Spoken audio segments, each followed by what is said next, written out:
Usapan po natin paano labanan ang chronic diseases. Itong mga chronic disease, halos lahat tayo magkakaroon nito.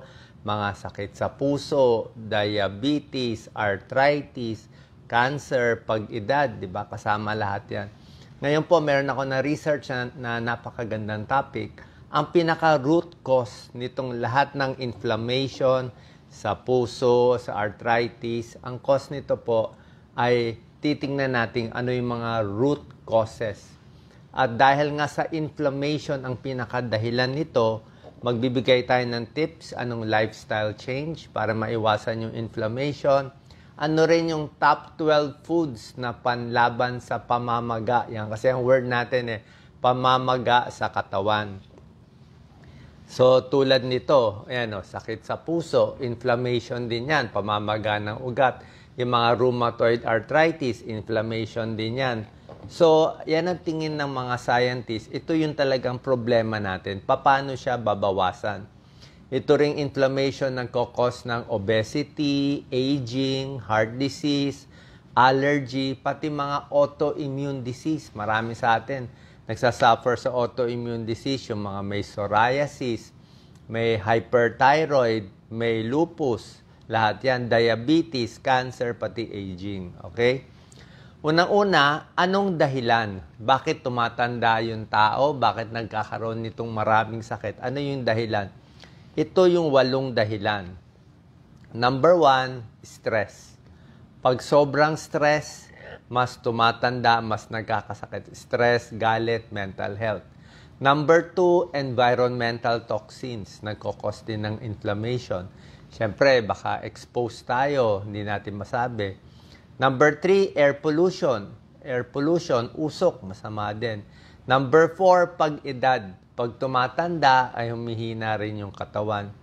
Number 5, yung mga chronic diseases. Ito yung sinasabi kong high blood, diabetes, high cholesterol.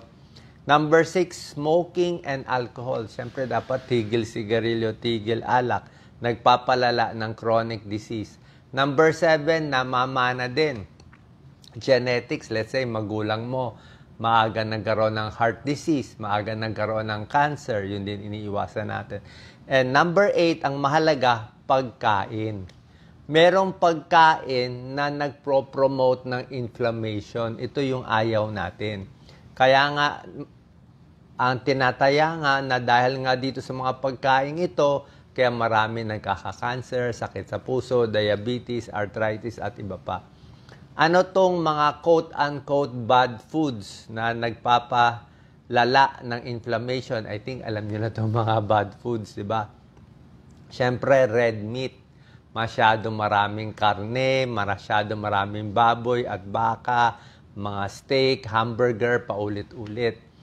Processed meat, mga sausage, luncheon meat, hotdog, bologna, yan, bacon, mga pepperoni. Pag marami masyado nito, dagdag inflammation. Prito, fast foods, yung gusto natin, french fries, fried chicken, puro prito, lubog sa mantika, hindi po maganda, lalo na yung sobrang init na mantika. Yung mga commercially baked goods, yung mga maraming cake, maraming pastries, maraming pie, dagdag inflammation din yan. Mataas sa sugar, matatamis, candy, soft drinks, iced tea, di ba? Kahit energy drinks. Sports drinks, okay naman kung nag-exercise ka pero mataas din sugar. So yung mga matatamis, nagdadagdag din inflammation. Kaya nga sabi natin, paano aalisin itong mga chronic disease? Iwas sa cancer, iwas sakit sa puso, diabetes, at mapabagal ang pag-edad. Mga trans fat, mga margarine, other fats, mga butter, mga biscuit na, or mga muffin, alam naman natin, marami ring mga butter yan. So, ito yung mga pagkain nagpapadagdag. Isa pa po, napakahalaga, maganda mga tips natin para mapigilan itong mga sakit. Depende yan po sa pagluto ninyo. Kaya yung mga misis, napakahalaga pagluto. Kung ang luto nyo ay deep fry lagi, lubog sa mantika, hindi maganda. Lalo na pag inuulit-ulit yung mantika, yung reheated cooking oil, pag ulit ng ulit sa high heat, nagiging cancerous. Siguro, kung uulit kayo, baka isang ulit lang, magiging masangsang na yung mantika. Kaya nga si Doc Lisa, nakita niya, pag nagluluto, konting-konti lang mantika niya na ginagamit. Isa pa, yung mga grilled, inihaw. Okay? Yung mga barbecue, inihaw na manok, na steak.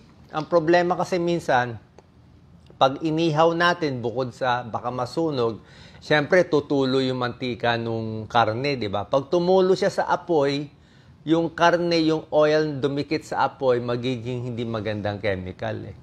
Di ba? Tapos mapupunta rin sa pagkain, makakain natin. So, pinakamagandang luto, yung bake lang, inihaw lang, bake lang, steam lang, or stir fry lang, mabilis na luto lang. Huwag masyado matagal. Pero pag inihaw na gulay or isda, pwede naman to, hindi naman masama. So, paano tayo iiwas sa inflammation? Okay? Ito na yung mga gandang tips natin. So, lifestyle change muna tayo. Number 1, dapat maayos ang mental health natin. Diba? Alam nyo naman, kahit anong sakit, actually, panlaban to sa lahat ng sakit. Yung mga mainitin ng ulo, laging stress, magugulat ka, naka-high blood, nagkakaroon ng mga psoriasis, eczema, inflammation din yan. Maraming kati-kati, yung iba baka magka-cancer pa. Mas lumalala, kahit prostate nga stress din yan and inflammation. So, dapat mas relax, spend time outdoors, mas masaya, mas maganda. Mas marami kinakausap na tao, mga kaibigan, mahal sa buhay, walang kaaway. Kaya pinakamaganda nga, walang kaaway. May isang pag-aaral, ang turo nila, ganito, pwede nyo to i-apply. Mas maganda daw pag ikaw kasama mo lang yung grupo mo. Alam ko, minsan maganda yung kasama mo ibang grupo, yung mga may away, may gulo, hindi maganda. Let's say, meron kang religious group, o meron kang sa barangay na dancing group, o basta yung grupo mo, pag pare-pareho paniniwala nyo, pare-pareho ideas nyo, pare-pareho yung exercise ninyo, mas maganda daw yon. Ibig sabihin, less bashing. Hindi ka magugulo. Kahit siguro sa Facebook, siguro more sa friends mo lang, huwag ka na makipag-usap o makipagtalo sa kaaway, sa katunggali o ka-competition, hindi po maganda Hindi maganda sa mental health. Nakita nila, mas mahaba buhay nung mga nandun lang sa group nila.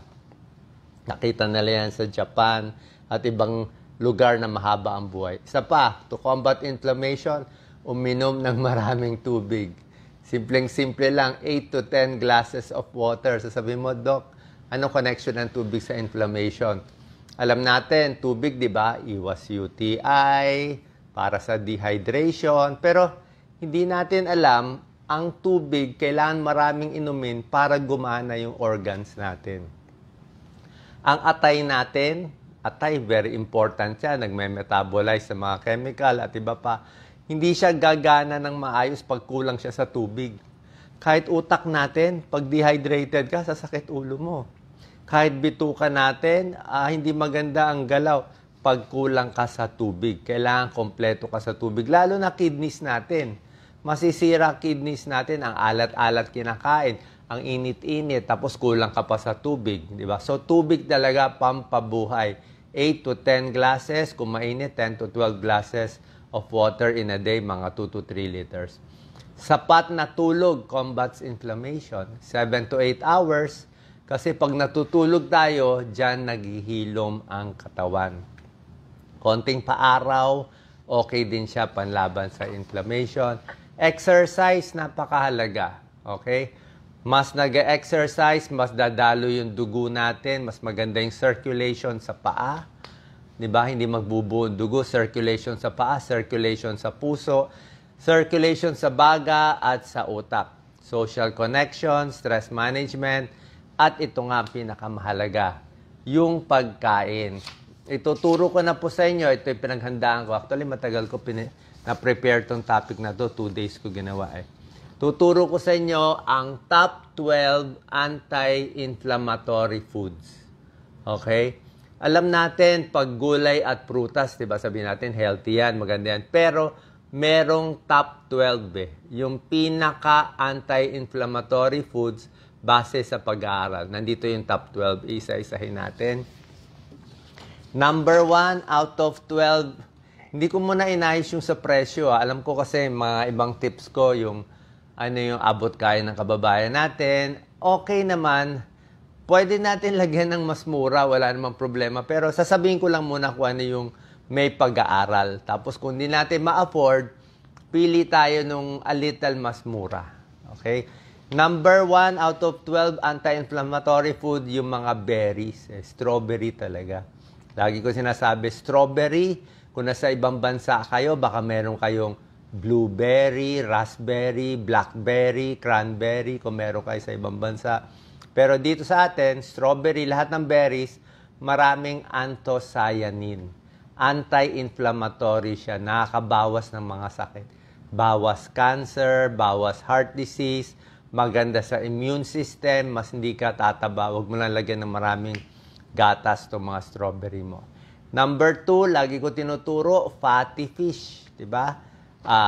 Sa atin, locally, dilis, tamban, tawilis, diba? Salmon, pinakamaganda, mahal.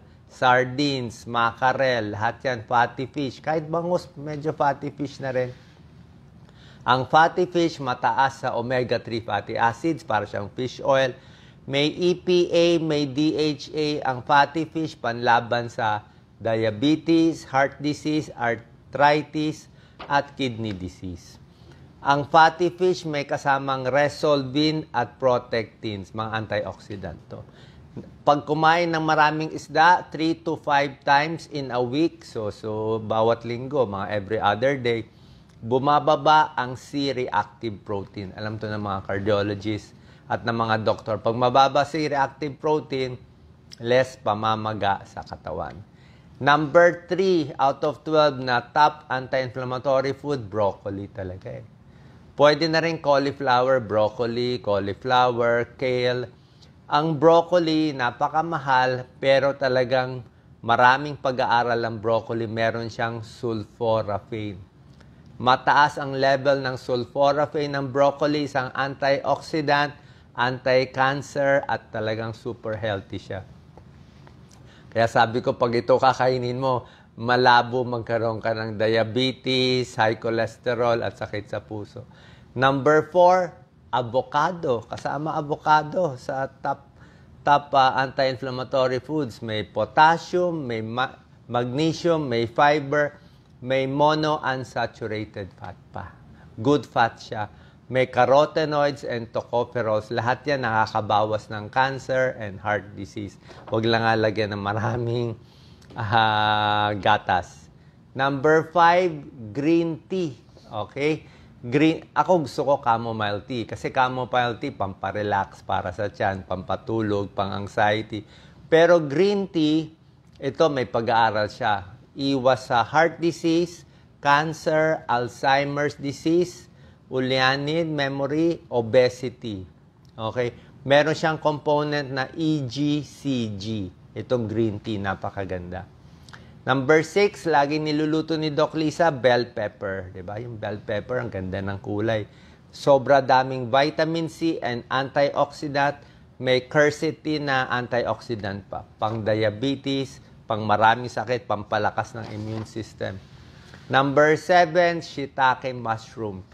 Medyo mahal ang shiitake mushroom at ibang mushroom, pero mushroom kasi mas healthy siya, low calorie, may protein din siya, imbis na karne, tsaka may anti-cancer properties talaga.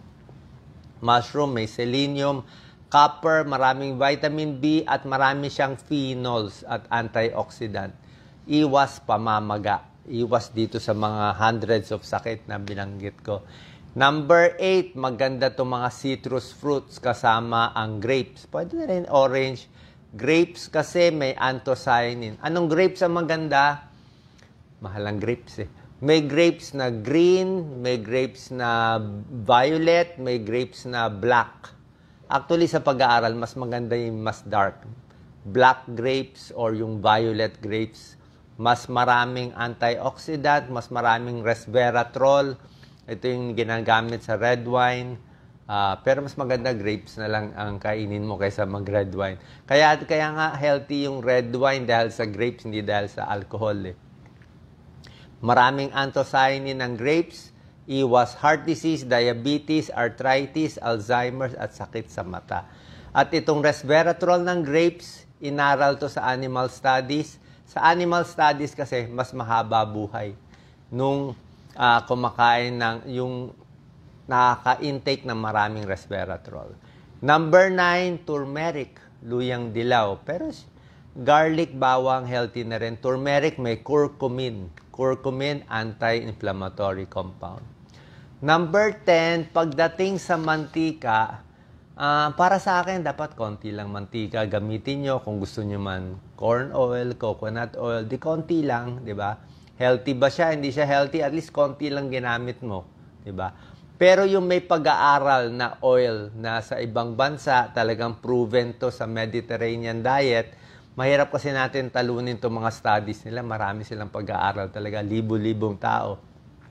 Kita nila, yung extra virgin olive oil talagang very healthy. Tsaka napag-aralan nila to sa heart disease at sa iba. Yung sa Mediterranean diet, dami kasing salad, daming gulay, tapos may olive oil, tapos may mga nuts, di ba? So, sa pag-aaral, bawas heart disease, bawas brain cancer, bawas obesity. Pinag-aralan pa nga itong extra virgin olive oil kasing lakas daw ng mga ibuprofen. Parang nakakabawas sa mga sakit-sakit sa katawan.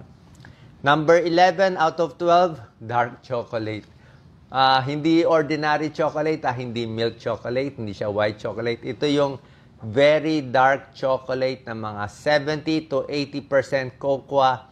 Hindi siya matamis na chocolate, mapait na siya. Mapait and chalky ang taste, mataas siya sa flavonols. Pero itong dark chocolate, ang pwede nyo lang kainin ay maliit na maliit lang, mga ganyan lang kaliit. So, ang pwede mo lang kainin, mga 10 grams.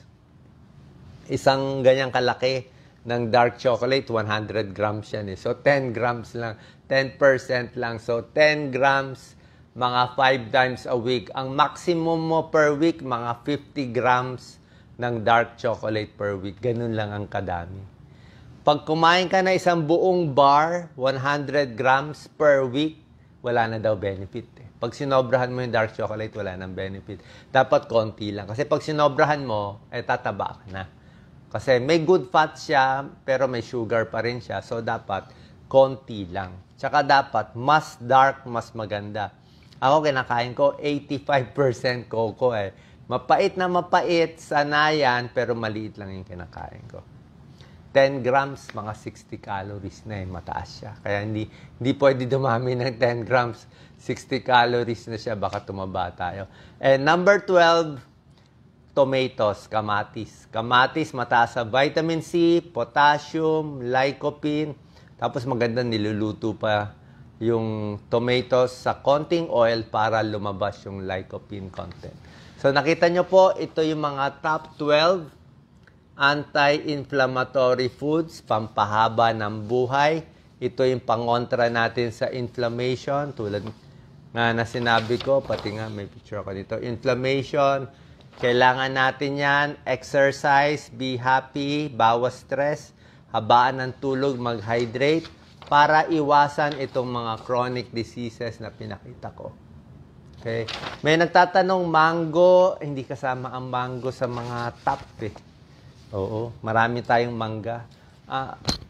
Ang problema kasi sa mangga, okay naman ang mangga, di ba?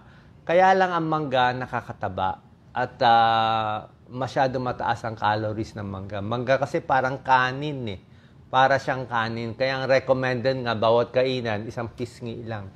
So, yellow mango, green mango, nakakataba. Medyo hindi okay sa diabetes siya. Konting-konti lang, kahit green mango. Diba? Ito talaga yung mga strawberry na parang, diba? Apple, diba? Yung mga strawberry, yung hindi siya matatamis Kasi pag yung matatamis na prutas, like pakwan, di ba? Okay naman pakwan, pinya, pero kung may diabetes, mas maingat tayo. Sa mga pag-aaral kasi, ito talaga yung mga na-prove nila. Okay? Sana po nakatulong tong video. Share po natin sa ating kababayan. God bless po. Thank you.